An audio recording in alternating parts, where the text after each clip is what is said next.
Hello, everybody. I'm Josiah Leroy. We're here at E3. I'm with Mikael Kasurinen. He's a game director here at 505 Games with Remedy for Control. So Control just dropped.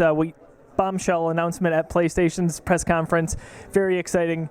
What can you tell fans? Set the stage, I guess, from what the last few years of development have looked like for the game. Well, first off, it's amazing to be in that media briefing, and it was something that we carefully kept a kind of a secret before any of this. It was mind-blowing to be there, and it was mind-blowing to see it happen on the stage. So that was totally new to me as well. It was something that I haven't experienced before, so that was amazing. Love that part. Control is something that we've been working on for a couple of years now, pretty much right after Quantum Break came out. And it's a kind of a big new IP that we're working on, something that we're really passionate about, excited about. And I think we're doing a lot of interesting things with it, or a different type of a game. In one sense, compared to our previous game, it's more open-ended with Metroidvania kind of a direction, where the player has more power to choose what they want to focus on and what they want to do. And compared to our previous games, it's something that we are doing quite differently. We still have the kind of secret sauce, what Remedy is known of, like interesting characters, compelling worlds, and that kind of, a sense of strangeness that you are used to in our games. I think there's definitely that kind of stroke that connects all the games, whether you're an Alan Wake fan back in the day or Quantum Break. We knew we had this appointment coming up, didn't know what the game was, but at the E3 briefing for PlayStation, as soon as this kind of popped on screen and the trailer got going, I had a feeling this was the one. So in Alan Wake, one of the things there, the theme was the light versus the dark. Quantum Break had more of the time aspect of things. What can you speak to with Control? What is kind of the theme here? Well, it's in the name of the game, really. It's about losing control and trying to get it back. That's the basic premise of the game, and it applies to the kind of a style and structure of the world as well. So what has happened early on in the game, that control has been lost. So Jesse comes to this strange location, which we call the oldest house, which has the headquarters of an organization we call Federal Bureau of Control. And what has happened is that there's this kind of a strange, weird force that has invaded the place and kind of twisted, corrupted, and transformed everything within it, including the humans and the environment. And not all the humans, but like most of them. And that's the setup. And Jesse, through a number of events, becomes the director of this organization. And her first task is to basically take back control. And how she becomes the director is a bit mysterious as well. So there's this legend that almost everybody knows about of the sword in the stone, and whoever's able to pull it out becomes the king. So we apply the same kind of thing, like who becomes the director.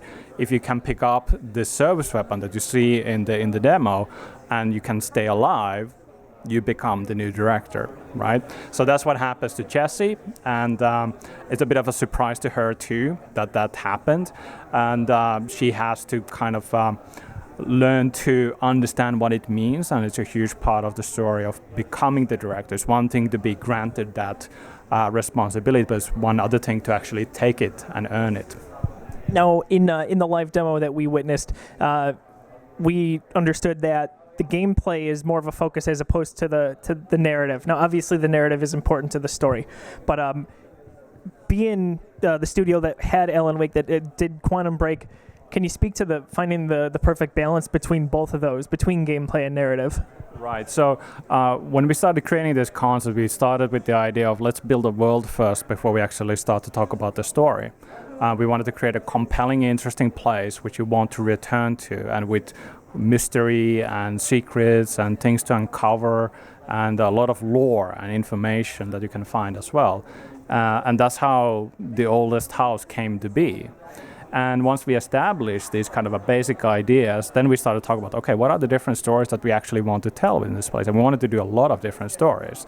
And of course, there is a main campaign. There's like a main story, which is all about Jesse being the director and earning that and dealing with his base. And his is the name of that strange force that has invaded the place.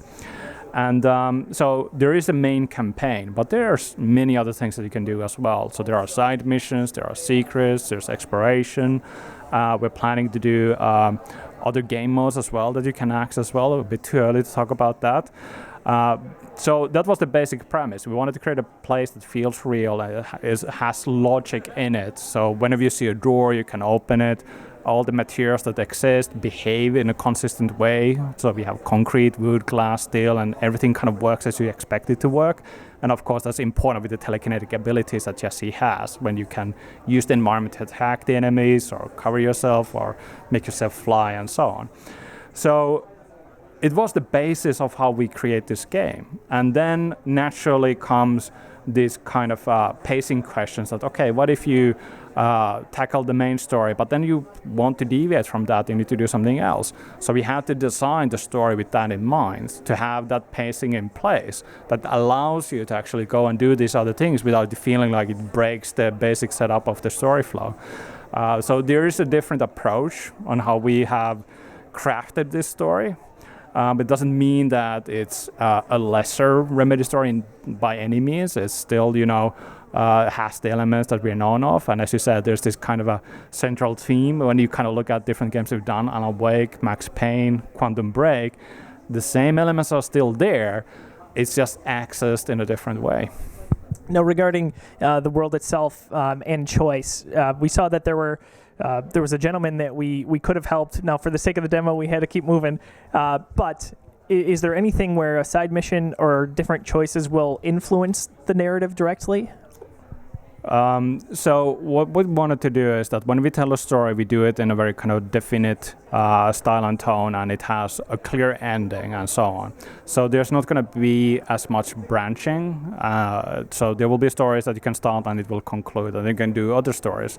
So we don't want to make it too complicated to have things flow into each other too much, and instead have this wealth of different opportunities for the player that each one is interesting for you to tackle separately. Now, with Jesse's powers, we saw levitation. Is it too early to speak about other powers that we'll see? The central theme for the powers is that there's telekinetic control, and we do a lot of clever things with that, and it can be expressed in multiple different ways. Like basically when she flies, it's her just affecting herself with the telekinetic powers. When she creates a shield, or when she kind of uses objects to launch them at the enemies and so on. There are a lot of other things that we're doing with these powers as well, so there are more complicated combinations that can exist that we'll show off more later. Now, in the demo, it was said that the mantra with the company is that I don't want to screw this up. Everything can go horribly wrong. Is that that was kind of the premise there? Thinking back on Max Payne, Alan Wake, and Quantum Break, there. Is that, I guess, where you guys start when conceiving a story for the concept? Yeah. Sam has been known to use the phrase that things have gone horribly wrong. Yes, and I wouldn't say that it's something that is a guiding principle for us, but somehow when we kind of done with something, we kind of returned it. Yeah, actually things went pretty badly, horribly wrong afterwards. So it's strange. Maybe there's something happening with that. I don't know. I think it's a good theme to have. It's an exciting game. So the game, the release window is 2019, PS4, Xbox One, and PC. Any plans for Nintendo Switch at all? Not at the moment, no. All right. Well, everybody, be sure to keep it locked to thegeekiverse.com for all your Control coverage. And Michael, thank you so much for joining us. We appreciate it.